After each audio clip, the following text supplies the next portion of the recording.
Hello everybody, welcome to a brand new video. We're going to rate choice-based games, because that's my favorite type of game, honestly. Next to Call of Duty and NBA, so we're going to rate choice games. So my first game on my list is going to be The Walking Dead. The first season, great game, lovable characters. Besides one little episode, I think the game was amazing.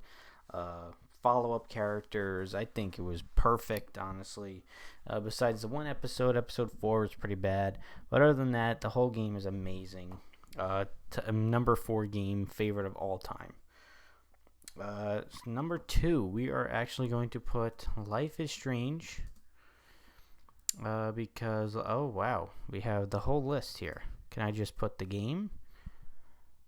Why is the whole list here? Okay, Life is Strange. No picture for it, but Life is Strange, that's going to be our number 2, because I love Life is Strange. I think the story is absolutely amazing. The characters are extremely lovable. I mean, you sit there and you want to, actually care for the characters. Definitely, amazing merch. I mean, that's not part of the game, but still, choices are amazing. Twists all together. And the whole murder mystery really gets you going. You want to know what's next. For my next game, I'm actually going to put Life is Strange 2. Now, Life is Strange 2 is amazing. I love the characters. I love Sean and Daniel. I loved everything about the game. The choices were great. The choice screens were great. I mean, when the whole screen would split in half and it would go... that was awesome. Everything in that game was so amazing. It looked beautiful. The characters were great. The only problem I had was that it was nomadic, so you only saw the characters every now and then, which was kind of bland and boring, but, whatever. You can't really do anything about it. They actually, even though that's the way the game is portrayed, I don't like it, but honestly, they portrayed it well. It's good. And that's why it comes in at my number 2. I'm actually listing them off just so I don't forget any of them. And number 4 is actually a tough one. I am going to have to say The Wolf Among Us.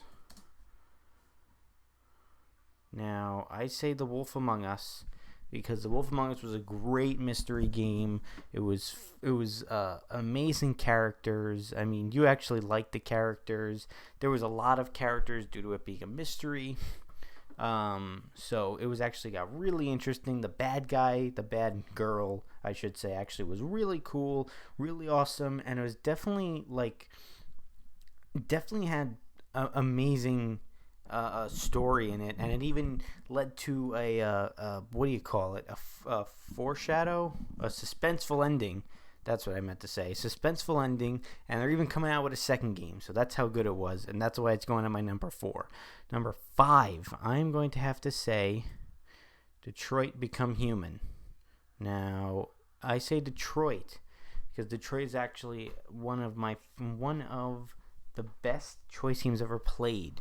Because first off, it's different. It's different from these. It actually branches out into multiple stories instead of just following the same path and ending with the other 2 endings. It actually ends with more endings than ever. Even the person who made the game said there is no exact number of endings. That's how much endings there are. And the game is great. The characters are lovable. Characters are great. The story branching out into multiple ways creates so much variety, so many endings that probably we haven't even seen to this day. And the game's almost 4 years old, I think. And it's absolutely mind-blowing game. I'm pretty sure it won awards. And that's why it is on my list. Not because it won awards, but because I really liked it a lot. And now, number 6 is going to be The Walking Dead, the final season. And it was right there, and I accidentally missed it. There it is, The Walking Dead, the final season. Walking Dead, the final season was an absolutely amazing game. Definitely amped up the graphics from the other games, and it was absolutely amazing. Characters were awesome. There were a lot of characters that weren't awesome. That's why it dropped a lot. One of the episodes was really boring. What do you call it? Choices were very good. Even the ending screens, the credits were good. I mean, when it ended, I mean, you wanted to just hang out and vibe and take in what just happened that episode with the calm music, with the background noise. It was great. I mean, it looked great. The game, the characters, it was great. But it does drop a little bit because there weren't a lot of characters, but they had a short amount of characters, but like half of them were like a little hated more, and they were a little more like, on the bad side. So if they had more characters and more of them were good, it would have went up more, but it didn't do that. Now number 7, I believe. We're going to put, this is a tough one. I'm actually going to put, shockingly enough, I'll put The Walking Dead Season 2. Now, I say The Walking Dead Season 2 because The Walking Dead Season 2 is great. It brought back characters from other games, that were great. Kenny came back.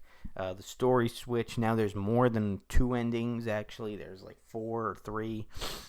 And the story was great. One of the episodes was pretty bad. That's why it dropped a lot. Some of the characters were really bad. Some of the characters were really portrayed as villains when they're supposed to be your good guy. When they're supposed to be good people. The villain was great. I loved Carver. I think he was an amazing villain. But a lot of the characters weren't likable, and they just messed up with the characters big time. That's why it dropped so much, honestly. I'm going to say number 8 has to be... I'll say... Now, this is going to be a different one, because I don't know if you actually know about this game. I don't even know if it's here, to be honest with you. Where is it? Is it not here? Okay, there it is. But it's not. Can I find the actual game?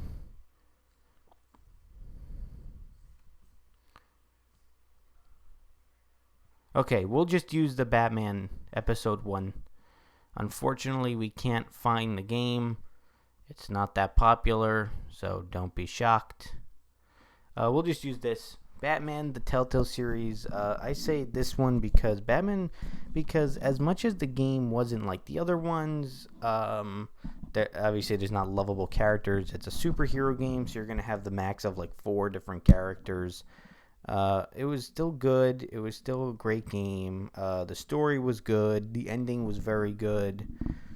Many choices in the game actually made you think really hard, and that goes big. When it comes to choice games like this, I always think of big choices. Do choices in the game actually make you think a lot? And this one definitely did it for me. It definitely made me think a lot. And wait, actually I'm going to make a change. I'm going to get rid of Batman. I'm actually going to drop him to 8. And I'm going to put the new game. I don't know if you people heard of it. It's called Tell Me Why. It's not even on the list, but I'm going to put it there anyway. It's called Tell Me Why, and I put Tell Me Why at 8 because the reason I put it at 8 is because the first 2 episodes were really tedious, really annoying. I'm definitely going to make a video on this game because there's a lot of different opinions with this game. Many people love it. Unlike me, I'm not one of them, and I definitely have to make a video on this one, but there's reasons why I don't love it. The episodes are really annoying. First episode's really bad, in my opinion. Really bad story. Have to care about somebody who I really don't care about. Characters, they just keep rubbing it in your face that he's trans. I'm not a big fan of that. You know, if you want to portray a trans guy good, that's great. I'm glad that you can put a trans guy in, but you gotta portray it good. If you don't portray it good, then it can't be good. And I keep slapping my mic. I forget you guys can hear that. That's honestly why I put it there. Now, next, I'm going to put... Okay, I'll put Tales from the Borderlands. Now, I put Tales from the Borderlands because as much as this game was good, it definitely wasn't good. It definitely wasn't whoa. There were many parts of the story where it's really boring. The villain was good. The villain at first was good. The endgame villain wasn't good, but the villain at first was good. The story was interesting in the beginning, and then it just got really stupid, and it kind of just like really bad in the end. Some of the characters were good, but some of the characters really weren't good, and that's why it dropped severely.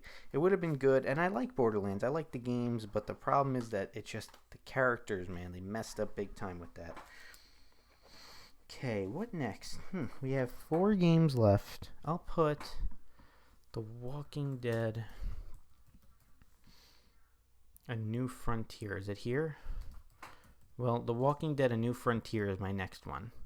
There it is. The Walking Dead: A New Frontier. Why do I put it all the way at the bottom? Well, because you switched up this perspective. When you switched the perspective of the game, the whole series was focused on Clementine. Now you're focusing on Javier. It definitely doesn't make it a good enough thing to know that Javier wasn't even in. Spoilers. Javier wasn't even in the 4th game, let alone we had to care for him for a whole season. Characters were okay. They weren't really likable. Some were, but most of them weren't. One was very annoying. What do you call it? Clementine is seen like maybe like less than half in the game. Many choices didn't make you think hard. Remember, I always think of choices thinking hard. Always, oh, will I do this? Should I do this? Something that makes you actually pause the game and go, whew, man, what do I do now? And some of the choices weren't that. They weren't really tough choices. They were really just kind of easy choices. Same thing goes for Tell Me Why, honestly. And that's why I put it so low. So let's go next one. I will put Guardians of the Galaxy. I don't even know if this game is in here because it's such Marvel's. Oh, right here. Okay, so the whole game isn't here, but this works. Marvel's Guardians of the Galaxy. I put it so low because it's not the movies. The movies really make it cool, interesting. This one doesn't. Definitely a lot of songs. The game definitely puts the aspect that Peter Quill has his songs, and that's great. I mean, his songs are amazing. They make it cool. The characters are funny still. You know, Drax is still the idiot that makes stupid jokes. But the overall story wasn't good. The villain wasn't even someone from the movies, relatively close. I guess they had to completely switch it up. The ending of the game was pretty... It made you think, but it made you think really easily. Like it was like, okay, should I use this on myself or should I use it to benefit others? So it's kind of like, yeah, I'm just going to benefit others because that's what the good person would do. I'm a good guy, right? I'm not just going to go, well, it's all for me. So that's what it was, really. Just the whole story really wasn't that interesting. There were a lot of points where I didn't care for the story at all, but whatever. I guess that's it.